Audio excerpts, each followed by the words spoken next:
हाय दोस्तों, मेरा नाम मोहित है और आप देख रहे हैं मेरा चैनल मोहित डिकोड।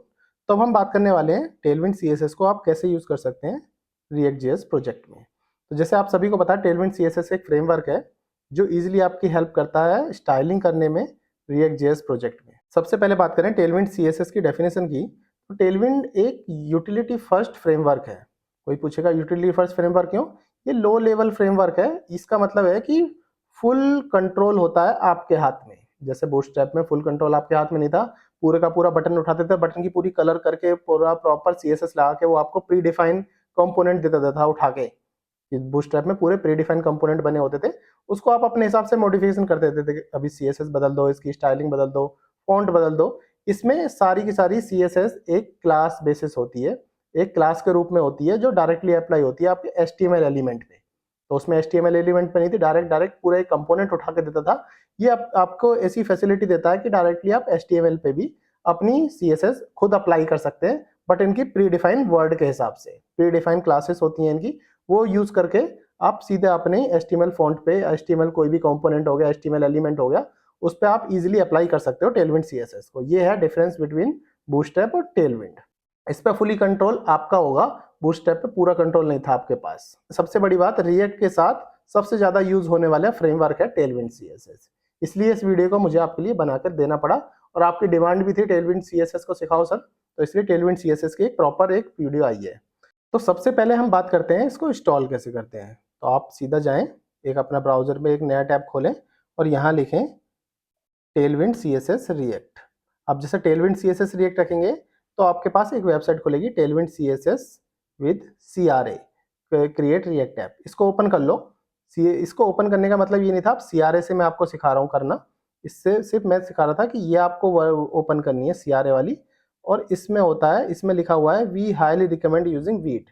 जैसे आप सभी को पता है, जो मेरा रिएक्ट जेएस प्रोजेक्ट है वो वीट के थ्रू हमने इंस्टॉल करना सीखा था, तो इसके थ्रू भी हम वीट पे यहाँ क्लिक करेंगे। तो ये आप ऐसे ना करके सीधा अपना टेलविंड सीएसएस के इस यूआरएल पर डाल सकते थे, w3.tailwindcss.com, और यहाँ पे जाते आप गेट स्टार्टेड करते, सीधा यहाँ पे जाते फ्रेमवर्क गाइड पे जाते, और यहाँ पे जाते वीट पे। जैसे आप वीट पे जाते तो ये सारी कमांड आपको ऐसे भी मिल जाती। वो मैंने आपको डायरेक्ट वे में समझा दिया कि क्रिएट रिएक्ट ऐप पे जाके वीट पे चले जाओ। आप ऐसे भी आते हैं इसके होम पेज के थ्रू भी, तो आप वीट पे इजी पहुंच सकते थे। यहाँ लिखा यूजिंग रिएक्ट, और ये अपना वीट का पूरा चीज है। अगर आपके व्यू यूज करें तो व्यू के थ्रू भी आप कर सकते हो। मैं वीट यूज करता हूँ क्योंकि वीट सुपर फास्ट है, तो मैं वीट के थ्रू यहाँ से आपको इंस्टॉल करना सिखाऊंगा। तो ये अपना प्रोजेक्ट तो ऑलरेडी बना हुआ है, तो पहले स्टेप जो है इसको इग्नोर करें। दूसरे स्टेप पे आते हैं और इन तीनों को यहाँ से कॉपी कर लेते हैं। npm install -d। अब -d डेवलपमेंट फेज के लिए बोलते हैं, बाकी आप मुझे कमेंट बॉक्स में बताओ -d किस लिए होता है। सीधे यहाँ जाते हैं और यहाँ पे अपना प्रोजेक्ट में जाके npm इंस्टॉल करके यहाँ पे चला लेते हैं। ये देखिए अपना इंस्टॉलेशन शुरू हो गया है। अब ये इंस्टॉलेशन 1 सेकंड भी नहीं लगा, 1 सेकंड से पहले ही उसने कर भी दिया खत्म। अब जाकर चेक कर लेते हैं कि जो थी हमारा आया कि नहीं आया। तो यहाँ पे जाएंगे डेव डिपेंडेंसी, क्योंकि हमने -d लिखा था, तो डेव डिपेंडेंसी के अंदर आपने जो जो चीज़ इंस्टॉल करी थी, ऑटो प्रीफिक्सर, पोस्ट सीएसएस और टेलविंड सीएसएस, इन तीनों पे सीधा डिपेंडेंसी आपको पैकेज डॉट जेसन में इजीली अवेलेबल हो गई है। अब सीधा आ जाते हैं अपना अगले उस पे। अब इस पे जाते हैं टेलविंड npx टेलविंड इनिट, इसको भी चला लेते हैं। इसे चलाने के बाद आपके दो फाइल बनकर तैयार हो जाती हैं, post C S S config dot J S, Tailwind dot config dot J S. तो हम आगे जाते हैं। ये जैसे बोल रहा है अपना Tailwind dot config dot J S को अपडेट कर लो, तो सिंपल यहाँ से कॉन्टैक्ट उठाओ और यहाँ जाके इस कॉन्टैक्ट को इस कॉन्टैक्ट के साथ रिप्लेस कर दो। ये कॉन्फिग फाइल हम चेंज कर रहे हैं। जैसे आप कॉन्फिग फाइल चेंज करोगे तो इसमें बता रहा है कि देखो मेरे को 2 में अप्लाई करनी है अपनी Tailwind C S S index dot H T M L. अगर आपके पास हो, अभी नहीं है क्योंकि मैंने वीट के साथ करा है, ये जैसे सीआरए के साथ करते थे तो होता है। बड़े प्रोजेक्ट में इंडेक्स डॉट एचटीएमएल बना भी लेते हैं, इसलिए इसको रखना होता है। और आपसे पूछता है एसआरसी के अंदर किस किस फाइल में मैं मैनेज करूं टेलविंड सीएसएस को। ये सब फोल्डर है, सब फोल्डर, 2 स्टार मतलब 1 स्टार मतलब सब फोल्डर। तो इसके अंदर पूछता है कि किस किस में आप टेलविंड सीएसएस लगना चाहते हो। आपको जरूरी नहीं है, जेएसएक्स नहीं है, टाइप स्क्रिप्ट नहीं है, जेएस नहीं है, सिंपल टीएसएक्स है, तो सिंपल टीएसएक्स को रखो, बाकी सबको हटा दो। अगर आप सब में चाहते हो सब में मेरी टेलविंड सीएसएस लगे तो इसको लगे रहने दो, इसमें कोई इशू है नहीं सारे लगाने में भी। तो इसको सिंपल करते हैं, इसको करते हैं सेव। बस इतना काम था हमारा जो भी करना था। इसके बाद एक स्टेप और है इसका, अपना ये कॉपी करते हैं, इसमें index.css में जाके अपनी पूरी फाइल को यहाँ से हटाओ और इसको रिप्लेस करके इधर पेस्ट कर दो। इतना कर दिया।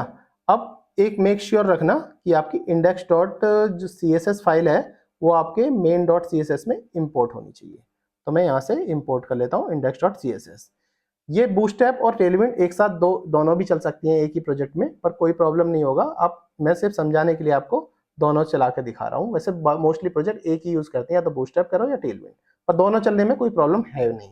ये भी आपको माइंड में रखनी चाहिए। इंटरव्यूअर पूछ सकता है कि दोनों चीज यूज कर सकते हैं, दोनों कर सकते हैं, कोई प्रॉब्लम नहीं होने वाली। अब सिंपल मेरा कॉन्फ़िगरेशन का काम यहाँ से खत्म हो गया है। मैंने अपडेट भी, कॉन्फ़िगरेशन भी कर ली। कैसे कैसे सेटअप करते हैं टेलविंड को React.js में, ये भी सिखा दिया। अब एक एग्जांपल के थ्रू समझाता हूँ। एक टेक्स्ट बना लेता हूँ, एक सिंपल पी टेक्स्ट, इसी को रख लेते हैं H1 को ही, H1 को हटा के सिंपल रख लेते हैं, पी टेक्स्ट को ही रख लेते हैं। अभी क्या दिखेगा, सिंपल ऐसे ही दिखेगा जैसा नॉर्मल था। अब इसके अंदर CSS लगाने से सिखाता हूँ आपको कैसे लगानी है। अब यहाँ जाते हैं, यहाँ पे टेक्स्ट फॉन्ट, जैसे जैसे जो चीज़ आपको चाहिए वो चीज़ यहाँ पे आप सर्च करो, फॉन्ट साइज सिंपल। तो हम यहाँ पे गए, टेक्स्ट लार्ज को यहाँ से कॉपी किया और अपने VS कोड पे आते हैं और यहाँ लिखते हैं क्लास नेम। जैसे कि हम CSS लिखने के लिए क्लास नेम लिखते थे, सिंपल क्लास नेम लिखा और यहाँ पेस्ट मार दिया, टेक्स्ट डैश लार्ज। अब जाके देखेंगे तो टेक्स्ट जो है थोड़ा लार्ज करके हो जाएगा। अभी लार्ज ऑलरेडी था इसलिए लार्ज इसको दिख नहीं रहा। इसमें दूसरी CSS लगाते हैं कुछ, फॉर एग्जाम्पल बैकग्राउंड कलर लगाते हैं, इसे आपको सीधे समझ आ जाएगा। बैकग्राउंड कलर जो भी आपको चाहिए यहाँ से क्विक सर्च करो और बैकग्राउंड कलर का कोई भी बैकग्राउंड कलर यहाँ से उठा लो। बैकग्राउंड ये वाला कलर उठा रहा हूँ मैं, तो इसका मतलब ये वाला कलर इसको दिख जाना चाहिए। अब यहाँ जाते हैं और बैकग्राउंड कलर को यहाँ पे पेस्ट कर देते हैं। अब देखते हैं बैकग्राउंड कलर, देखिए simple background colour green colour का जो चाहिए था वो हमारा लग गया है। अब हमने देखा कि टेक्स्ट को बड़ा करने के लिए भी लगाना सीख गए हम, बैकग्राउंड कलर भी सीख गए। अब क्या करते हैं, हम इसको ना बॉर्डर लग लेते हैं, बॉर्डर कलर। जैसे कि और भी चीज़ देख सकते हैं इसमें, जैसे कि बॉर्डर, बॉर्डर रेडियस कैसे लिखते हैं, सिंपल लिख दो इसकी बॉर्डर रेडियस, यहाँ से बॉर्डर रेडियस लिख दो। और बॉर्डर लिखने के लिए भी सिंपल बॉर्डर 8 लिख दिया और हम चेक करते हैं इसको। देखो बॉर्डर रेडियस भी हो गई और बॉर्डर 8 भी दे दिया। 8 सिंपल 8 दिखता, 4 लिखते थे तो 4 लिख जाता, थोड़ा छोटा हो जाता बॉर्डर। इसमें बॉर्डर कलर भी दे सकते हैं, जैसे कि बॉर्डर कलर देना है, बॉर्डर कलर, तो बॉर्डर कलर को कॉपी करो और जैसा भी बॉर्डर कलर चाहिए, जैसे कि हमें रेड चाहिए तो बॉर्डर रोज 500। सिंपल क्लासेस का CSS की क्लास नेम बदलना है और आपके जो कंपोनेंट है उसके कलर भी ऑटोमेटिक चेंज होंगे। देखो बॉर्डर कलर भी चेंज हो गया, जिसमें से हिसाब बॉर्डर हमने देखो राउंड में हमने सिर्फ स्मॉल में 3XL करा था, S मतलब स्टार्टिंग वाला ही करा था, एंड वाला नहीं करा था। तो देखिए सिंपल, कितना सिंपल है, बस क्लास नेम लिखते जाना है और फॉन्ट के हिसाब से चेंजेस कर देना है। और टेलविंड CSS जो है बहुत ही बड़ी लाइब्रेरी है, तो इसमें हर तरह के फीचर मिल जाते हैं, कस्टमाइज फीचर भी मिल जाते हैं। अगर इनमें से आपको कुछ नहीं मिल रहा तो नीचे आपको कस्टमाइज से भी आप इस तरह से लिख सकते हैं बॉर्डर, और बॉर्डर अंडरस्कोर आपको जो भी कलर देना है कस्टमाइज भी दे सकते हैं। आर्बिट्री वैल्यू के हिसाब से भी आप इसको कस्टमर दे सकते हैं। अगर आपको कलर नहीं मिल रहा आपके मन चाहा तो आप इस तरह से अपना कलर भी इसको दे सकते हैं। पिन कमेंट में मैंने इंटरव्यू क्वेश्चन भी दे रखे हैं, आप वहां जाके भी चेकआउट कर सकते हो इसके रिलेटेड। तो ठीक है दोस्तों, अभी के लिए इतना ही, फिर मिलते हैं नेक्स्ट लेक्चर में। तब तक के लिए थैंक्स फॉर ज्वाइनिंग।